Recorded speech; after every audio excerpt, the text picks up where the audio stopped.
Então, meu nome é Valdete Gusberti Cortellini. Eu moro em Vista Alegre do Prata desde que nasci, meus pais são daqui. Casei e permaneci neste município. Quando eu estudei de primeira a quarta série, eu estudava nas escolas do interior, as escolas multisseriadas. E na minha época eu não tinha que nem temos hoje o transporte que passa nas comunidades para recolher os alunos para fazer o ensino fundamental. Então eles permanecem hoje nas suas casas e conseguem estudar.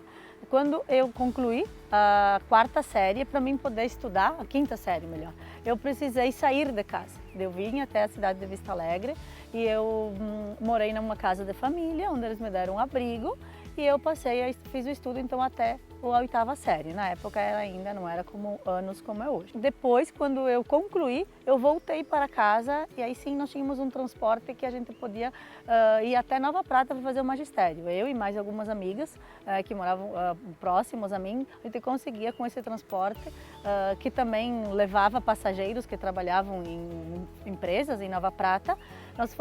Estudei e fiz o magistério no Colégio Tiradentes. Não foi bem uma escolha, na época era a oportunidade que eu tinha, porque eu sempre gostei de estudar e queria estudar, mas era a única possibilidade que tinha no momento, até porque não foi tão fácil para mim sair de casa para estudar. Eu sou a terceira das irmãs e nenhuma das minhas irmãs mais velhas estudou. E minha mãe, na concepção da minha mãe, ela achava que eu também não deveria estudar, porque as irmãs mais velhas não haviam estudado.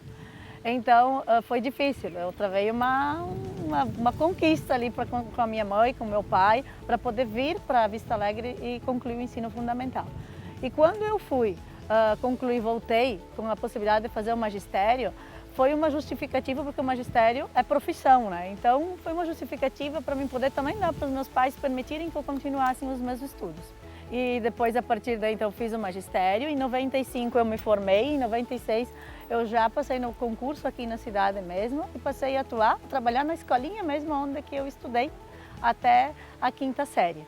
Então, a escola municipal onde eu comecei a atuar como professora em 96, que foi a mesma escola onde eu me alfabetizei, eu trabalhei durante 4 anos. Depois, todas as escolas municipais foram nucleadas e os alunos passaram a frequentar uma única escola, Escola Municipal José Pitonus, aqui no município de Vista Alegre do Prata, onde então até hoje, né, todos os alunos da pré-escola até o 5º ano se concentram nessa escola do meio urbano. Hoje eu trabalho como professora 40 horas na Escola Municipal José Pitonus e atuo como coordenadora pedagógica no momento da rede municipal de ensino. No ano de 2015, eu já vinha há um bom tempo pensando em avançar nos estudos. Tinha feito 2 pós-graduações, mas já estava com um interesse voltado para cursar um mestrado. Que é mais voltado à pesquisa, a buscar estudos referente a algo que a gente gostaria de buscar alguma resposta, buscar, enfim, outras possibilidades dentro do campo educacional, que é onde eu atuo. Então, em 2015 eu fiz o processo seletivo, eu não consegui neste ano, mas no ano de 2016 eu consegui ingressar no mestrado e já no mestrado a minha pesquisa ela atuava sobre a questão da formação pedagógica. Então, no mestrado eu passei a acompanhar durante 6 meses a minha pesquisa, a pedagogia no Polo de Vila Flores, que era a segunda licenciatura oferecida da URGS, que era, na verdade, uma segunda licenciatura dos professores em serviço. Então eu acompanhei todo esse curso de pedagogia por 6 meses, um módulo de estudos, para entender como é que os critérios de mediação aconteciam no processo de aprendizagem, tanto com os tutores, professores, com os alunos e dos alunos que traziam as suas práticas de sala de aula. Mas essas inquietações em relação à questão da formação docente, elas continuaram comigo, não só no município onde eu atuo, mas observando outras realidades. O que eu observava é justamente a questão de que eu percebia que as formações elas eram verticalizadas, padronizadas e elas descontextualizadas das realidades. Muitas vezes, assim, partindo de estudos realizados de outros pesquisadores, Eu entendia que as formações, por exemplo, no município maior, elas aconteciam uma única palestra para toda uma rede municipal muito grande. Então não se discutia o contexto pedagógico, o contexto do cotidiano escolar de cada instituição. Então eu busquei procurar entender um pouquinho melhor sobre isso. E aí durante todo o meu doutorado eu trabalhei com uma proposta de educação permanente e continuada no movimento de relações de poder, trabalhando o controle biopolítico de Michel Foucault e a autonomia de Paulo Freire. Nesse estudo eu fui em vários municípios, mas quem me acolheu foi o município de Nova Bassano, a rede municipal de Nova Bassano, e eu trabalhei com pedagogos, professores de educação infantil e de anos iniciais e com gestores. Trabalhei com 22% dos professores dos profissionais da rede municipal de ensino do município de Nova Bassano. E nós desenvolvemos durante 8 encontros, foi no período da pandemia, então com encontros online, nós construímos uma possibilidade de proposta de educação permanente e continuada para ser desenvolvida em todos os níveis de ensino, escola pública, escola privada, e justamente para que cada realidade, mesmo no município de Nova Bassano, com 5 escolas municipais, que dê possibilidade para cada escola pensar o seu contexto, pensar as suas dificuldades, buscar as formações adequadas à sua realidade e a partir das formações que buscasse compreender um pouco melhor conceitos, algo que ainda não estava claro, para levar para a prática pedagógica, aquele estudo iria para a prática para que de fato fosse levado para ver se de fato ele servia para aquele ambiente. Então não é tudo aquilo que a gente aprende que vai para a prática e às vezes funciona. Então, na minha banca de defesa do doutorado, eu tive presente 2 professores da UX, que foi a professora Terciane Lucchesi e a Andréia Moraes, e 2 professores da Universidade Federal de Santa Maria, Celso Renz e Amarildo Trevisan. E todos eles, no final da banca, eles me deram como sugestão de fazer a publicação desse meu estudo, justamente por ser um estudo inédito, porque não tem nenhum estudo ainda escrito na educação referente a essa forma de pensar a educação permanente e continuada na formação docente, e também porque eu trago em todos os meus escritos, eu trago um deslocamento de conceitos entre Michel Foucault e Paulo Freire. Paulo Freire que trabalha mais a questão da autonomia e Michel Foucault que faz com que a gente evidencie os poderes, os saberes e as verdades que permeiam esse cotidiano escolar. Então, ao mesmo tempo que se tem autonomia nesse espaço, a gente convive com poderes, saberes e verdades que muitas vezes nos tiram a autonomia. Então, esse processo de educação permanente é justamente para que o professor, o gestor, o pedagogo se dê conta desses caminhos que perpetuam e que caminham pelo próprio cotidiano escolar e de como é que o trabalho educativo pode fazer frente a isso para que a gente busque o que um aluno com um protagonismo, né? Que ele seja sujeito da sua própria construção, da sua história, enfim, né?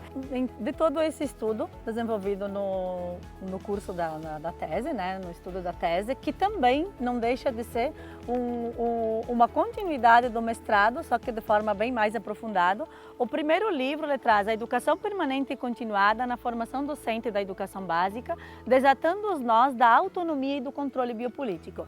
Então, nesse primeiro livro, ele traz os conceitos básicos que, né, permearam toda a tese, do poder, saber, verdade, autonomia, sujeito, cotidiano escolar, da mediação, enfim, e toda a maneira como nós podemos evidenciar esses conceitos no cotidiano escolar de uma forma que possa estar se apresentando como autonomia e, ao mesmo tempo, esse mesmo conceito, como ele passa a ser um controle biopolítico, um controle que que possibilite uma negação do sujeito, que faça com que o sujeito não seja coautor dos seus projetos, enfim, que ele não tenha autonomia para levar adiante os seus projetos de vida também, porque no momento que a educação consegue fazer com que o sujeito ele seja protagonista da sua história, dos seus projetos, que consiga despertar e trabalhar nele a autonomia, enfim, que ele seja um sujeito coautor, isso não é só para esse momento da educação, mas sim é para os projetos de toda a vida. E em todos os livros eu trago a metáfora do nó pedagógico, que é uma metáfora que transversaliza todo o estudo da tese. Essa metáfora são os sujeitos de pesquisa, que no estudo eles estão nomeados apenas com sigla, para se respeitar as questões éticas, né, do trabalho, mas que essa metáfora representa todo o cotidiano escolar de qualquer escola, que são justamente os sujeitos que fazem parte, os sujeitos visíveis, os gestores, professores, a comunidade escolar, os alunos, mas também nesse cotidiano escolar existem os invisíveis, que são o quê? São as normativas, as legislações, muitas vezes os conceitos historicamente construídos e que eles estão transversalizados nesse cotidiano escolar e que muitas vezes eles ditam normas e regras e padrões e continuidades de um trabalho não, enfim, organizado por quem está ali, mas por conta de ter se vivido já há muito tempo fazendo de tal forma. E aí não se pensa, não se reflete esse cotidiano e muitas vezes se continua projetando uma educação já que foi há anos e que não acontecendo mudança alguma. Isso não quer dizer também que a gente deva excluir tudo que se construiu, mas que precisa estar numa permanente reflexão e construção para estar melhorando aquilo que precisa ser melhorado. O segundo volume, então, ele traz a questão da educação permanente e continuada na formação docente da educação básica, desatando os nós da legislação escolar. Então, o foco da pesquisa, voltando, ele é sobre a questão da formação, né, docente, educação permanente e continuada, e eu precisei delimitar o meu tema. Então, eu trabalhei o quê? Educação infantil e anos iniciais. Então, eu faço todo um estudo da legislação da LDB, nos seus projetos que se antecedem à LDB 93/94 de 96, quando ela foi homologada. Então, de todos os projetos, como é que eles entendiam a formação inicial do professor para a educação infantil e anos iniciais e também a formação continuada. Vários projetos foram feitos por deputados, enfim, por senadores, mas a grande maioria deles sempre na sua redação constou que para dar aula de educação infantil e anos iniciais do ensino fundamental, o ensino médio, modalidade de magistério, seria um ensino suficiente para o professor. Então, na verdade, foi aprovada a legislação dessa forma e até hoje a legislação maior, ela consta que para trabalhar com educação infantil e anos iniciais, basta o professor ter o ensino médio, modalidade magistério.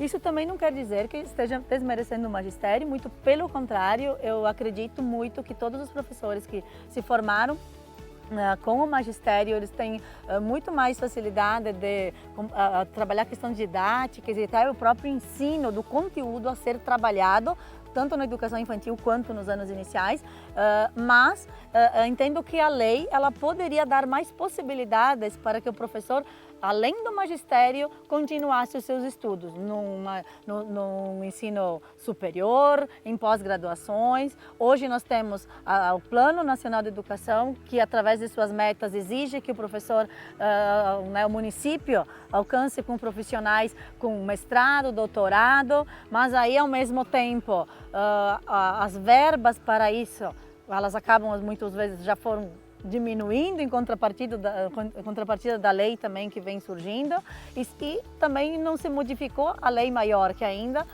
prevê essa formação para os professores. Então eu faço todo esse estudo da legislação e também faço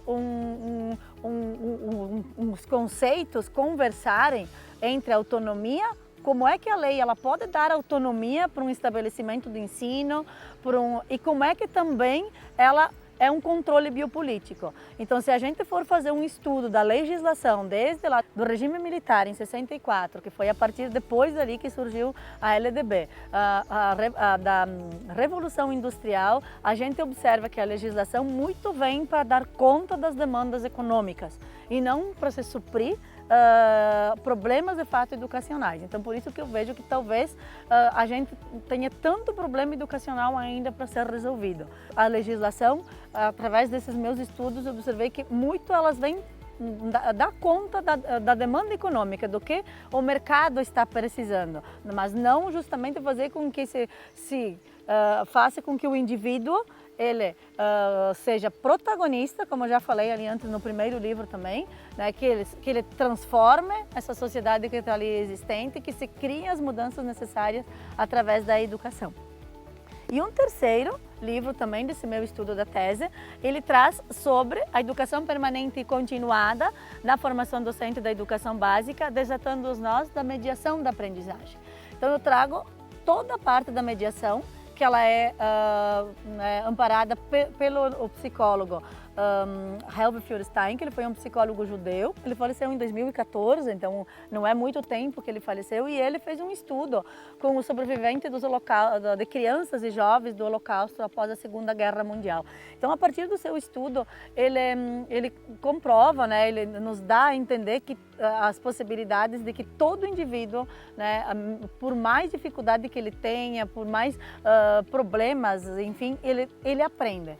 Ele aprende de alguma forma. Não aprende tudo, muitas vezes, o que a escola deseja que ele aprenda. Mas ele, sim, através da modificabilidade cognitiva, por meio das conexões neuronais, cerebrais, que a criança, o jovem vai construindo, ele vai criando patamares de conhecimento cada vez mais elevados, principalmente nas áreas em que ele for mais estimulado. Esses critérios de mediação eles podem se aplicar para todos os níveis de ensino, que são 13, que partem do competência, significado, transformação, o planejamento, o otimismo, o pertencimento, enfim. E por último, nos últimos estudos, ele traz a questão do vínculo afetivo, que ele não trazia nos estudos iniciais, que na verdade eu entendo e eu me desafio na tese também a colocar que o vínculo afetivo ele transversaliza todos os demais critérios de mediação. Ele defende que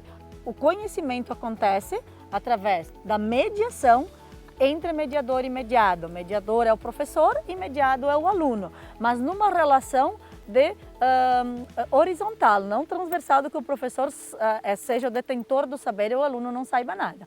O professor precisa saber, sim, conduzir a sua aula. É óbvio que ele vai ter conhecimentos a mais que o aluno, mas ele vai ter, através dessa mediação, ele tem que criar possibilidades para fazer com que o aluno construa o seu conhecimento e que ele tenha condições e competência para conseguir compreender o que ele está construindo desse seu conhecimento, aonde que ele precisa melhorar, onde ele precisa buscar, enfim, é essa relação toda que ele coloca. Os seus estudos, eles se assemelham com a questão relacional também de Vygotsky e também de como é que a criança aprende, também de estudos partindo de Piaget. E ele traz também algumas relações com os estudos de Paulo Freire. Esses aqui são, na verdade, 3 dos livros, dos estudos da tese, da parte teórica, tá? Porque praticamente ao longo dos 4 anos do estudo do doutorado, a parte teórica eu não precisei modificar quase nada. Então, como eu falei inicialmente, como sugestão da banca, que foi a publicação, também eu não tive muitas alterações nos meus textos na parte teórica. Então eu fiz alguns ajustes, desmembrei, transformei em 3 volumes para ser mais fácil a leitura e também porque ela pode ser feita de forma independente, se alguém não quiser adquirir a trilogia completa, né? E a parte empírica, que é o último capítulo da tese, ela ficou bem extenso, onde que eu trago todos os, enfim, as interações que foram feitas com os sujeitos de pesquisa. Então, essa já vai ser a minha dívida com os meus sujeitos. Eu estive fazendo no dia 19 de novembro, sábado, um lançamento, uma apresentação dessa pesquisa para a comunidade regional e para o município de Nova Bassano, dando uma devolutiva dessa pesquisa. Então, coloquei nesse momento que eu vou fazer o volume 4, mas eu preciso ter um pouquinho mais de tempo por conta de que eu preciso trabalhar mais aquele texto. Então, ele ficou muito extenso porque eu não quis deixar de fora as falas. Eu trabalhei com os sujeitos a questão do memorial reflexivo sobre as suas vidas, porque nesse meu estudo eu entendo que a gente não se forma professor apenas com o que a gente aprende nos bancos escolares, mas sim com toda a nossa trajetória humana também, não só a nossa trajetória profissional. Então, nesse estudo empírico, a gente esteve conversando sobre teorias, sobre estudos, mas também conversando sobre seres humanos que somos e como nos constituímos educadores, assim como Novoa e Tardif, né, que também estão na minha tese, eles trazem nos seus estudos. Então eu vou fazer o volume 4, mas eu preciso trabalhar mais o texto. O que mais marcou ao longo desse meu estudo todo que foi realizado é que a educação, já sabia disso, né, mas a educação tem um poder de transformação.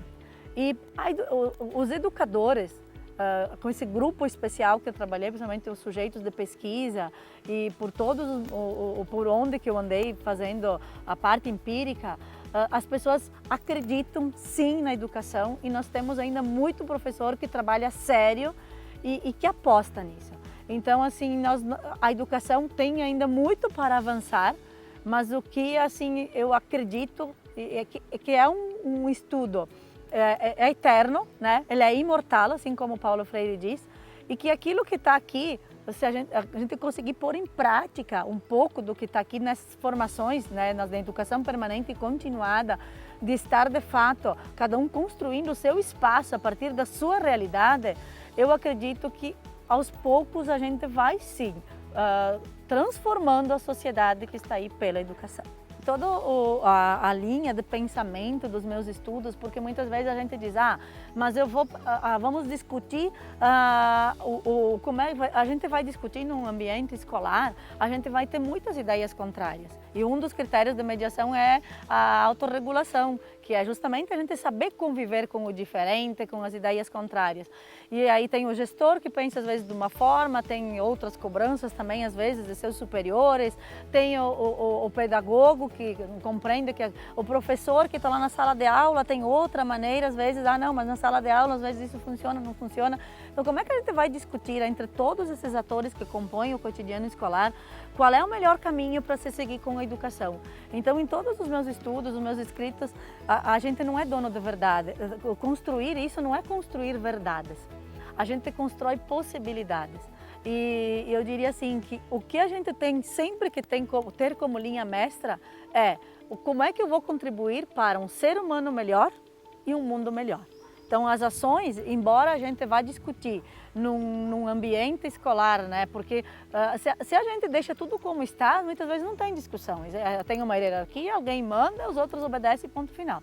Quando a gente discute, quando a gente conversa, onde tem o diálogo, a gente entra em conflito. Muitas vezes existem as ideias contrárias e a gente precisa saber lidar com tudo isso. E aí, como é que a gente vai saber qual é que é o caminho mais certo? É justamente levar isso em consideração. O que eu quero é buscar a questão de um aluno, um ser humano melhor e uma comunidade, uma sociedade mais humana. Esse é e com compromisso social. Eu entendo que a educação tem que ter um compromisso social.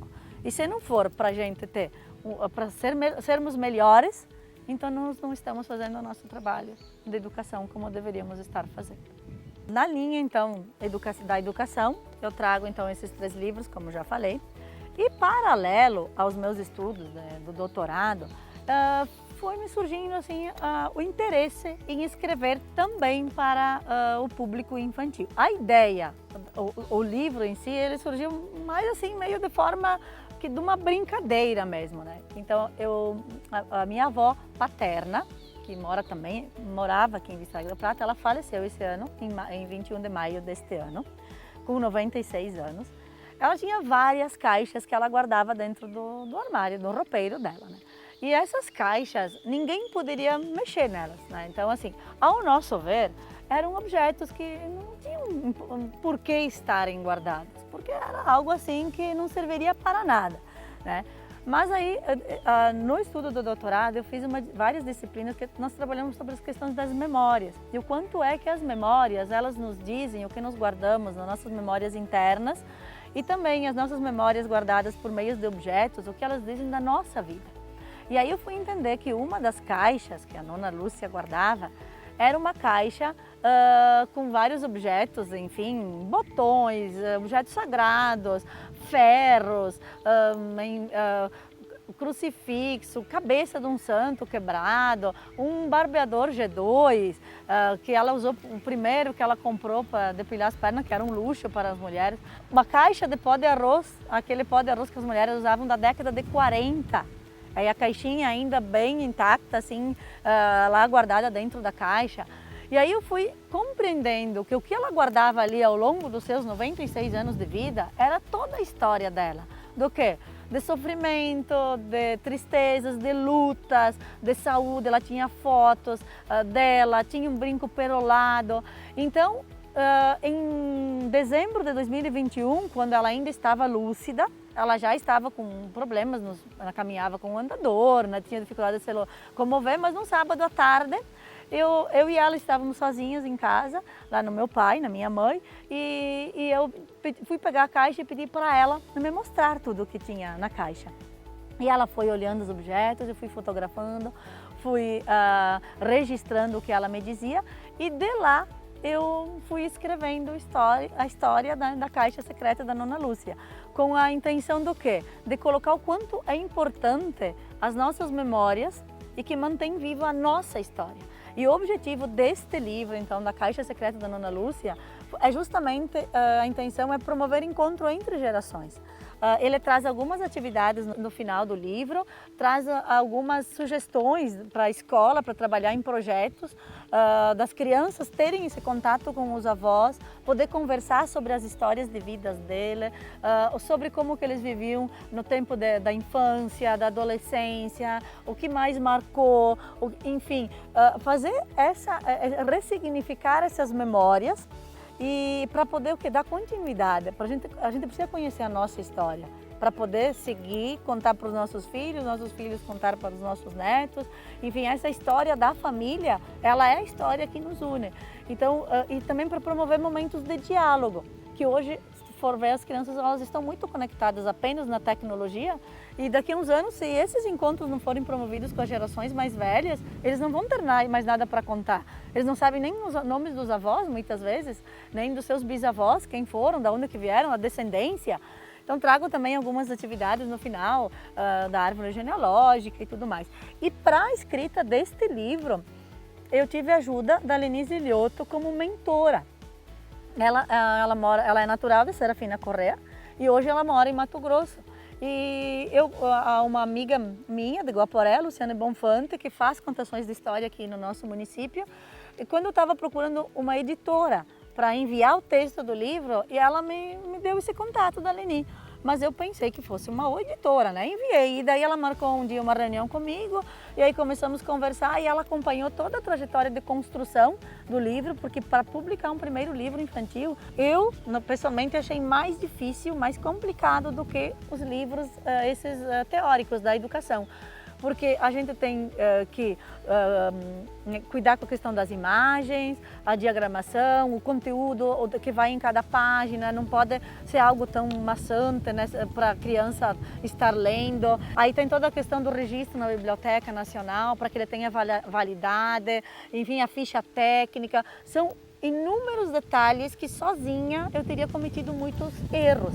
Então nessa construção, eu tive a mentoria da Lenise Ilioto, que me auxiliou, e também por meio dela a gente esteve participando no lançamento numa sessão de autógrafos na Feira do Livro de Porto Alegre no dia 14 de novembro. Nós estivemos lá, então, na sua participação. E quando que foi feito o lançamento aqui na cidade, que foi no dia 23 de outubro, onde foi toda a comunidade escolar, foi convidada todas as crianças, a comunidade toda foi, e mais alguns municípios da região também estiveram, me surpreendeu muito com a leitura do livro, porque muitos adultos se encontraram nessa história, porque tiveram a possibilidade de reviver as suas memórias de infância, as suas memórias junto com os seus avós, de pensar no que a avó guardava, a avó de cada um guardava, e enfim despertou muitas conversas familiares e assim eu não pensava que ia ter uma repercussão tão positiva do livro como teve. Fiquei bem feliz com essa escrita do meu primeiro livro infantil. Os próximos projetos, por enquanto, para 2023, sim, é o quarto volume, porque eu preciso fazer me dedicar direitinho para poder fazer o que? Na verdade, todo o estudo empírico foi justamente, a gente não fala em comprovação, porque, não, como eu falei, a gente não constrói verdade, a gente constrói possibilidades. Se alguém pegar esses meus estudos e for num outro viés, de uma outra forma, ou eu mesmo buscar compreendê-lo de uma outra forma, pode ser que eu desconstrua muito do que eu construí aqui. E a educação é assim. E esse trabalho empírico foi justamente para entender se essa possibilidade que eu estava colocando aqui nessa forma teórica seria, né, viável, tá? Sendo colocada em prática nessa formação, educação permanente e continuada. Então entendemos que sim, que no momento é uma possibilidade, se está refletindo o cotidiano escolar. Então agora que eu vou trabalhar com o quarto volume, eu preciso, enfim, fazer as conexões bem adequadas com as construções teóricas que eu fiz nesses 3 volumes, né? E com as discussões que nós realizamos na nossa parte empírica. Então ele vai me dar um trabalho um pouquinho grande. E na parte da literatura infantil, sim, eu já tenho rascunhado umas ideias para se trabalhar com a questão de como auxiliar crianças e também os adultos, né, a compreenderem a doença do Alzheimer. Então, nesse mesmo viés, então, aqui da Caixa Secreta da Nona Lúcia, livros para compreender mais essa geração de pessoas mais idosas, porque eu consegui conversar com a Nona Lúcia sobre a Caixa Secreta dela em dezembro de 2021. Ela faleceu em maio de 2022 e nesse período de janeiro até maio, ela teve alguns sinais de Alzheimer. Então, assim, de estar falando e pedindo, né, várias coisas, recém perguntou, está perguntando de novo. Então, quanto que isso, uma família que convive com isso, como é desgastante. E também para a criança entender que muitas vezes a criança nasce já numa família onde a avó já está com doença de Alzheimer e muitas vezes nem a reconhece como a netinha, ou então para poder entender também essa situação, né, e de uma maneira lúdica, compreender a doença, que é uma doença que a gente tem muitas pessoas, né, que convivem com isso. Então já tenho as ideias alinhavadas, pretendo partir então o próximo projeto para essa linha. Eu é que quero agradecer a oportunidade do Informe Regional de estar colocando todas essas minhas conquistas, tanto no material impresso quanto através de vídeo. Dizer que se alguém quiser adquirir os livros, é comigo mesmo, então pelo Facebook, Valdete Gusberti Cortellini, Instagram, Gusberti Cortellini, e o meu telefone também, 99611-6549.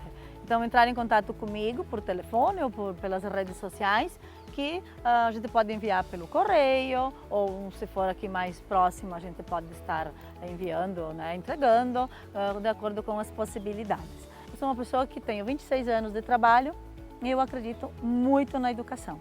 E que a gente precisa estar em constante movimento e aprendizado. Cada vez mais eu entendo que sei menos e que preciso buscar cada vez mais. E o ensinar e o buscar é um exercício de imortalidade.